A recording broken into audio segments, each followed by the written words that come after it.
தோழர் ஜி பாண்டி அவர்களே, இந்த கண்டன ஆர்ப்பாட்டத்தை முன்னிலை ஏற்று நடத்தி கொண்டிருக்கக்கூடிய கட்சியின் நகர்குழு உறுப்பினர்கள் தோழர் ஜோதிபாஸ் அவர்களே, தோழர் பிச்சை அவர்களே, எனக்கு முன்பாக இந்த ஆர்ப்பாட்டத்தில் கண்டன உரை நிகழ்த்தி அமர்ந்திருக்கின்ற கட்சியினுடைய தலைவர்கள் தோழர் வடகொரியா அவர்களே, தோழர் பூமாரி அவர்களே, இந்த ஆர்ப்பாட்டத்திலே பங்கெடுத்துக் கொண்டிருக்கின்ற இந்திய கம்யூனிஸ்ட் கட்சியினுடைய கிளை செயலாளர்கள் தோழர் ஏ.கே. முனீஸ்வரன் அவர்களே, தோழர் அந்தோனி பீட்டர் அவர்களே, தோழர் தினேஷ்குமார் அவர்களே, தோழர் கருப்பியா அவர்களே, தோழர் முகவை முனீஸ் அவர்களே, தோழர் நாகேஸ்வரன் அவர்களே, தோழர் சேகர் அவர்களே, தோழர் சுரேஷ்குமார் அவர்களே, தோழர் சண்முகக்கனி அவர்களே, காளியம்மாள் அவர்களே, தோழர் லட்சுமி அவர்களே, அனிதா சீலி அவர்களே, தோழர் பாக்கியம் அவர்களே, ராதியா அவர்களே, தோழர் பஞ்சவர்ணம் அவர்களே, தோழர் பார்வதி அவர்களே, தோழர் மாரி அவர்களே, தோழர் ராஜா அவர்களே, தோழர் ஹரிகிருஷ்ணன் அவர்களே, ஆட்டோ சங்கத்தினுடைய பொறுப்பாளர் சின்னமுத்துமுனியன் அவர்களே, வெங்கடேஸ்வரன் அவர்களே, மாதர் சங்க பொறுப்பாளர் தோழர் நம்பு அவர்களே, தோழர் முஸ்தபா அவர்களே, சிலம்பரசன் அவர்களே, தோழர் பூமணி அவர்களே, ஓ.எஸ். செல்வம் அவர்களே, சி.ஆர். கண்ணன் அவர்களே, சுரேஷ் அவர்களே மற்றும் இந்த ஆர்ப்பாட்டத்திலே நிறைவாக சிறப்புரை நிகழ்த்தவிருக்கின்ற ஏஐடிசியினுடைய மாவட்ட பொதுச் செயலாளர் தோழர் என்.கே. ராஜன் அவர்களே, உங்கள் அத்தனை பேருக்கும் இந்திய கம்யூனிஸ்ட் கட்சியினுடைய ராமேஸ்வரம் நகர்குழு சார்பிலே முதற்கண் வணக்கத்தை தெரிவித்துக் கொள்கிறேன். இந்த கண்டன ஆர்ப்பாட்டம் ராமேஸ்வரம் ராமநாத சுவாமி கோவிலில் நடைபெறுகிற அந்த நிர்வாகத்தில் நடைபெறுகிற முறைகேடுகளை கண்டித்து எனக்கு முன்னால் பேசியிருக்கின்ற தோழர்கள் ஏராளமான விவரங்களை உங்கள் மத்தியிலே பேசினார்கள். இந்தியாவில் 12 ஜோதிலிங்க தலங்களில் சிவாலயங்களில் மிகவும் புகழ்பெற்ற தென்னிந்தியாவிலே மிகவும் புகழ்பெற்ற ஒரு ஆலயம் என்று சொன்னால் அது ராமேஸ்வரம் திருக்கோவில் தான். இந்த ஆலயத்திற்கு இந்தியா முழுவதும் இருந்து ஒரு நாளைக்கு லட்சக்கணக்கான பக்தர்கள் அவர்கள் தரிசனம் செய்வதற்காக புண்ணியம் தேட வேண்டும் என்பதற்காக இந்த ராமேஸ்வரம் நகரத்திற்கு வருகிறார்கள். அக்கனி தீர்த்தத்திலே குளித்து 22 தீர்த்தங்களில் புனித நீராடி ராமநாத சுவாமியையும் அதே போல ஸ்படிகலிங்கத்தையும் தரிசனம் செய்து அவர்கள் செல்கிறார்கள். ஆனால் இந்த ஊருக்கு வந்து அவர்கள் இந்த ராமநாத சுவாமியை கும்பிட்டு விட்டு செல்வதற்குள்ளாக அவர்கள் படுகின்ற பாடுகள் ஏராளமான பாடுகள். ராமேஸ்வரம் திருக்கோவில் நிர்வாகத்தை பொறுத்த வரையிலும் இது அங்கு இருக்கக்கூடிய அதிகாரிகளுக்கு இது ஆலயம் அல்ல, வழிபாட்டு தலம் அல்ல, மாறாக வருமானம் ஈட்டுகிற ஒரு தொழிற்சாலையாகத்தான் அவர்கள் பார்க்கிறார்கள். இது ஒரு பக்தி தலமாக அவர்கள் பார்க்கல. மக்களுடைய நம்பிக்கையை பற்றி அவர்கள் யோசிக்கல. அவங்களுக்கு தேவை இந்த வருஷம் 1.25 கோடி ரூபாய் இந்த மாசம் வருமானம் ஈட்டினால் அடுத்த மாசம் 2.25 கோடி ஈட்டணும். அதுல அதிகாரிகள் பிளாக்ல சம்பாதிக்கணும். இந்த 2 நோக்கம் தானே தவிர இங்க வர்ற யாத்திரைகளுக்கோ அல்லது உள்ளூர் மக்களுக்கோ வழிபாட்டு உரிமையை பற்றியோ அல்லது இதை பற்றி ஆன்மீகத்தை பற்றியோ கவலை இல்லை. அந்த அளவிற்கு இன்றைக்கு கொள்ளையர்களின் கூடாரமாக அதிகார வர்க்கம் இன்னைக்கு மாறி போயிருக்கு இந்த கோயிலுக்கு.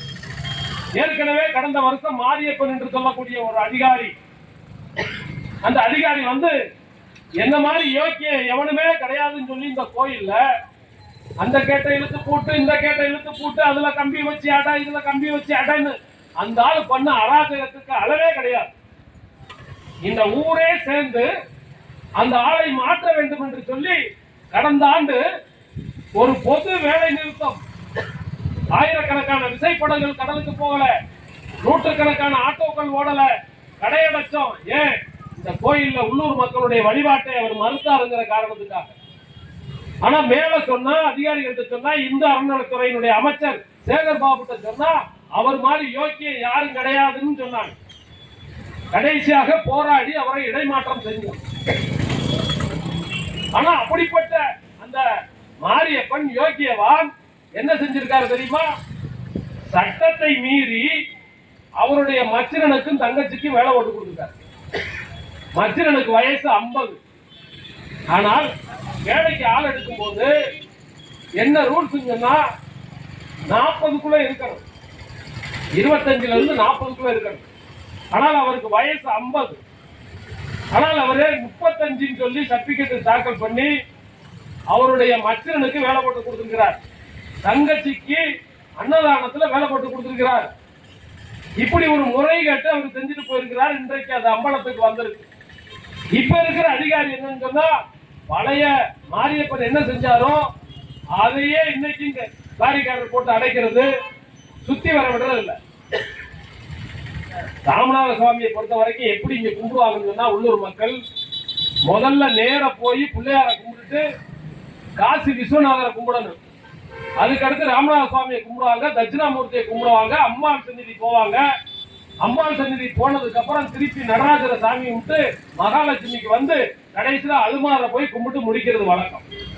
ஆனா இங்க எந்த பக்கமும் ஒரு பக்கம் போனா ஒரு பக்கம் வர முடியாது. எல்லா இடத்துலயும் கம்பியை போட்டு அடைச்சு வச்சிருப்பான். கோயிலுக்குள்ள போனோமா, சாமியை கும்பிட்டோமா, ராமநாத சுவாமியை கும்பிட்டோமா, அப்படியே வெளியே போயிடும். அந்த சேதுபதி மன்னர்கள் ஒரு 400-500 ஆண்டுகளுக்கு முன்னால் அவர்கள் கட்டடக்கலையினுடைய தென்னிந்தியாவினுடைய மிகப்பெரிய ஒரு சிறந்த கட்டடக்கலை. அங்க இருக்கக்கூடிய பிரகாரம், அந்த பிரகாரங்களை சுற்றுலா பயணிகள் பார்க்க கூடாது, உள்ளூர்கார யாரும் பார்க்க கூடாது, அப்படியே வெளியே போயிடணும்.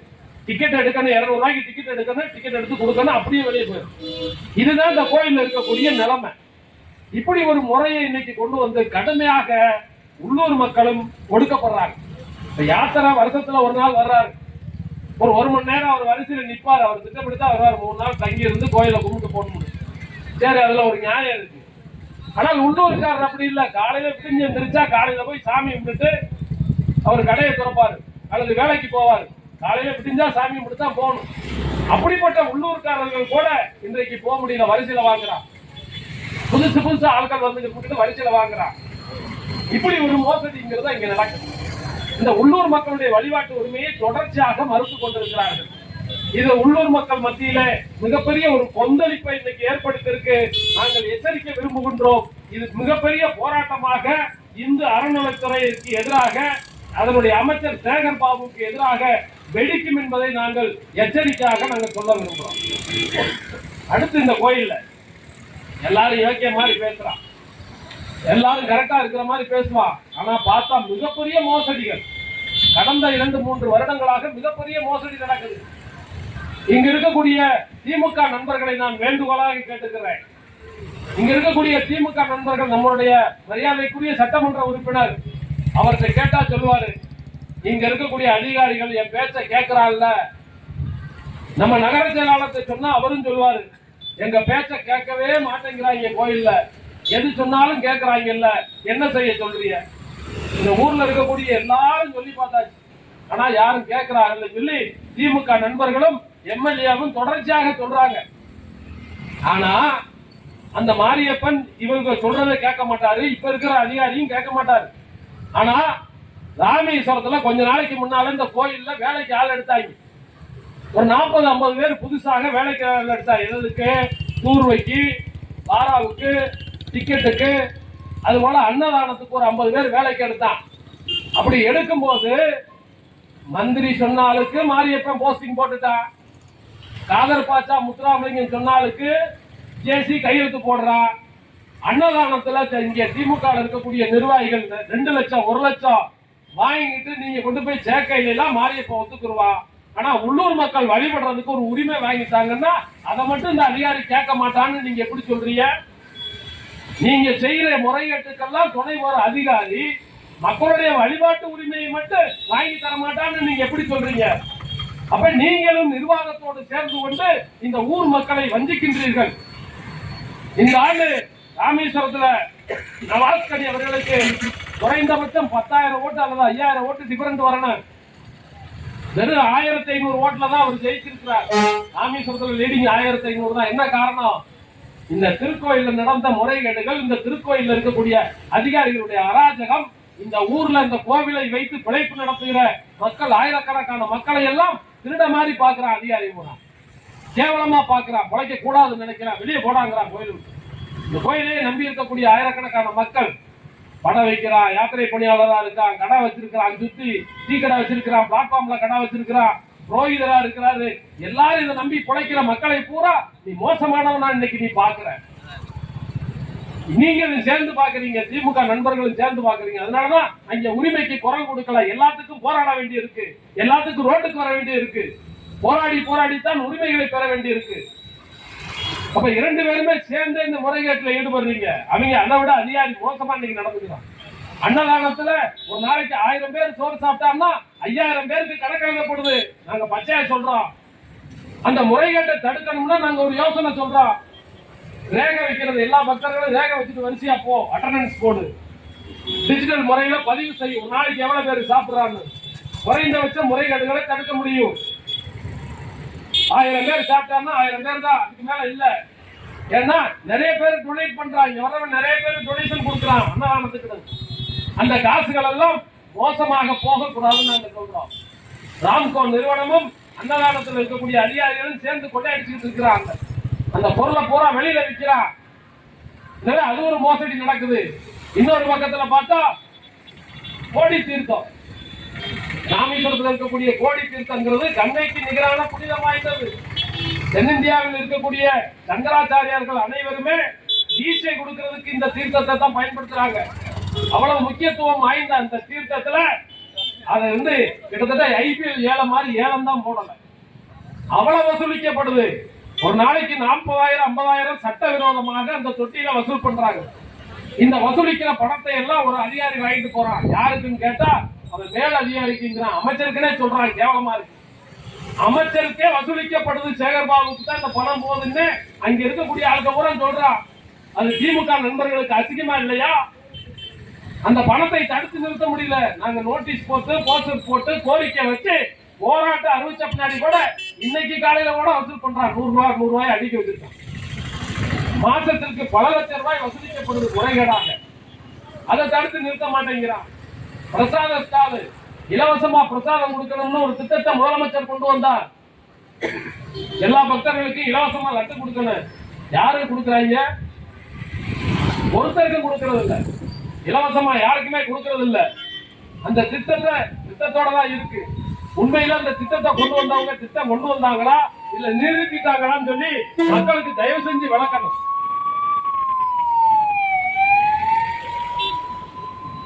ஆனால் இங்க அப்படி வழங்குறது இல்ல. அந்த லட்டு முறைகேடாக மோசமாக அது சுகாதார முறையில செய்யப்படல. எனக்கு முன்னால சொன்ன தோழர் பாண்டி சொன்னார், வேர்வை வலிய உட்கார்ந்து கையால தருக்குன்னு பிணையிறான் லட்டை. இந்த லட்டை வாங்கி கொண்டு போய் தான் அமைச்சர்ல இருந்து மேல இருக்கக்கூடிய மிகப்பெரிய இந்தியாவுடைய புகழ்பெற்ற நபர்களுக்கெல்லாம் நாங்க வாங்கி கொண்டு போய் கொடுக்கிறோம். பயபக்தியோட அதை எடுத்து சாப்பிடுறாங்க. அப்படிப்பட்ட ஒரு பிரசாதத்தை செய்யற லட்சணத்தை பார்த்தா ரொம்ப கேவலமா இருக்கு. சுகாதாரத்துறையில லைசன்ஸே வாங்கல. சாதாரணமா லைசன்ஸ் ஒரு பெட்டி கடையில டீ கடைக்காரன் லைசன்ஸ் வாங்கலைன்னா அவதாரம் விதிக்கிறான். ஆனா இவ்வளவு பெரிய திருக்கோயில்ல லைசன்ஸ் வாங்காமலே இன்னைக்கு ஒரு பிரசாதத்தை அவன் தயார் பண்ணிக்கிட்டு இருக்கிறான். அந்த பிரசாதத்தை தயார் செய்யக்கூடிய அலுவலர்கள் அந்த செக்ஷனை பாக்குறதுக்கு அமைச்சர் ரெக்கமெண்ட் பண்றார். அமைச்சர் எம்எல்ஏ ரெக்கமெண்ட் பண்ணி தான் அந்த சீட்டே கிடைக்குது. அப்படி எம்எல்ஏ ரெக்கமெண்ட் அதெல்லாம் ரெக்கமெண்ட் பண்ணுவாரு. ஆனா நமக்கு மட்டும்தான், உள்ளூர் மக்களுக்கு மட்டும்தான் ரெக்கமெண்ட் பண்ண மாட்டாங்க.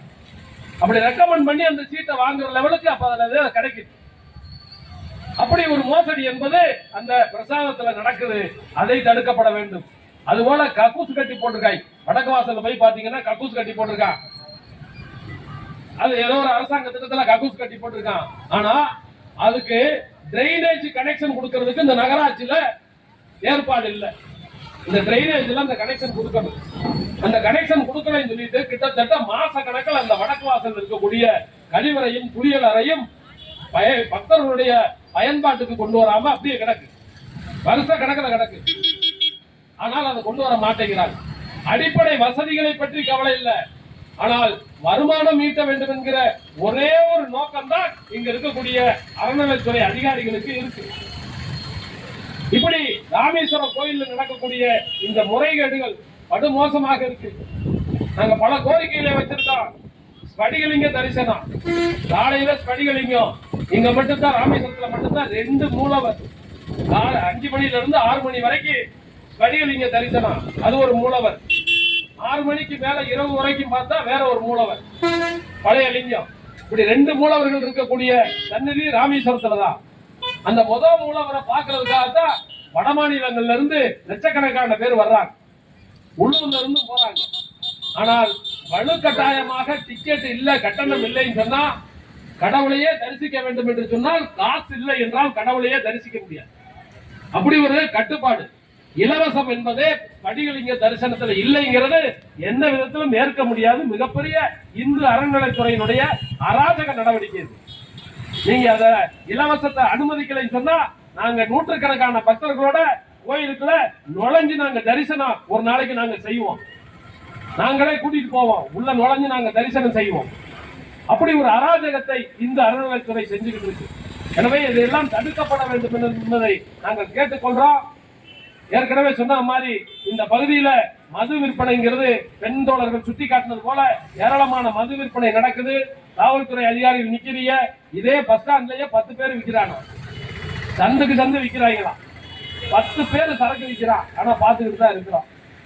காந்தி மது கொள்கைக்காக மிகப்பெரிய போராட்டத்தை நடத்தின காந்தி சிலைக்கு பக்கத்துல லெப்ட்ல, ரைட்ல, பேக்ல, ஃப்ரண்ட்ல அவருடைய சிலைக்கு எந்த திசையுமே விட்டு வைக்காம சரக்கு வச்சிருக்காங்க. இவ்வளவு கேவலமாக இந்த ராமேஸ்வரத்தினுடைய நிர்வாகம் மாறிக்கிட்டு இருக்கு. எல்லா நிர்வாகமும் ராமேஸ்வரத்துக்குள்ள வர்ற எல்லா நிர்வாகமும் அப்படித்தான் இருக்கா. போலீஸ்ல இருந்து, ரெவன்யூல இருந்து, இபில இருந்து எல்லா நிர்வாகங்களும் இன்னைக்கு ராமேஸ்வரம்னாலே கேட்பதற்கு நாதியற்ற ஊராக இன்னைக்கு மாறி நடு கேவலமாக இன்னைக்கு மாறிக்கிட்டு இருக்கான். எனவே இது குறித்து நடவடிக்கை எடுக்கலைன்னு சொன்னா நாங்கள் பல கட்ட போராட்டங்களை, மக்களை திரட்டி கடுமையான போராட்டங்களை நடத்த வேண்டியது வரும் என்பதை கேட்டுக்கொண்டு வாய்ப்பளித்தமைக்கு நன்றி கூறி விடைபெறுகிறேன். நன்றி, வணக்கம்.